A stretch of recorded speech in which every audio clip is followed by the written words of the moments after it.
Bonsoir. Des sympathisants de l'Ordre du Temple solaire travailleraient toujours à Hydro-Québec et ils auraient même l'appui de membres de la haute direction. C'est ce qu'affirme un rapport préparé par un ancien cadre de la Société d'État, Michel Côté. Et c'est après avoir reçu ce rapport que le ministre Guy Chevrette a demandé une enquête sur Hydro-Québec.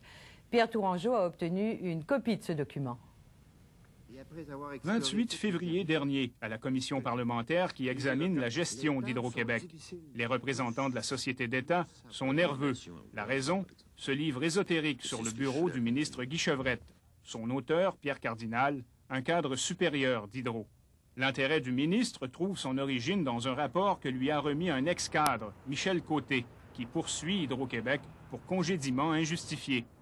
M. Côté soutient que ses supérieurs l'ont harcelé depuis qu'il a refusé, en 1992, de prêter serment d'allégeance à son patron lors d'une cérémonie au rituel chevaleresque. Depuis cet incident, on a tout fait pour se débarrasser de lui. On a même tenté de le faire passer pour fou. Dans son rapport au ministre, dont nous avons obtenu copie, l'ex-cadre soutient que des sympathisants de l'Ordre du Temple solaire ou de ses organismes affiliés ont profité de l'appui de certains membres de la haute direction pour se maintenir à leur poste ou obtenir une promotion.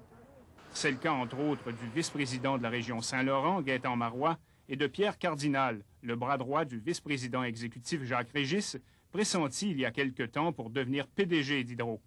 Ces deux cadres avaient été identifiés en avril 1993 par l'enquête interne de la Société d'État sur l'OTS.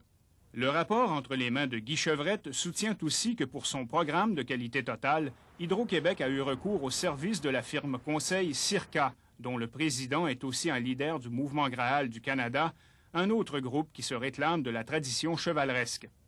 Le ministre Chevrette a demandé au PDG d'Hydro-Québec de faire enquête sur l'influence des groupes ésotériques au sein de la société.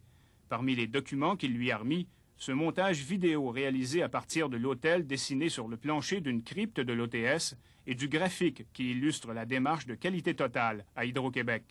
La similitude est frappante, les proportions identiques. Hydro-Québec a demandé récemment à Michel Côté, son ex-employé cadre, de collaborer à l'enquête que lui a commandée le ministre Chevrette. C'est tout un changement d'attitude, puisque la Société d'État, il y a quelques mois à peine, décidait de le poursuivre en diffamation. Pierre Tourangeau, à Montréal.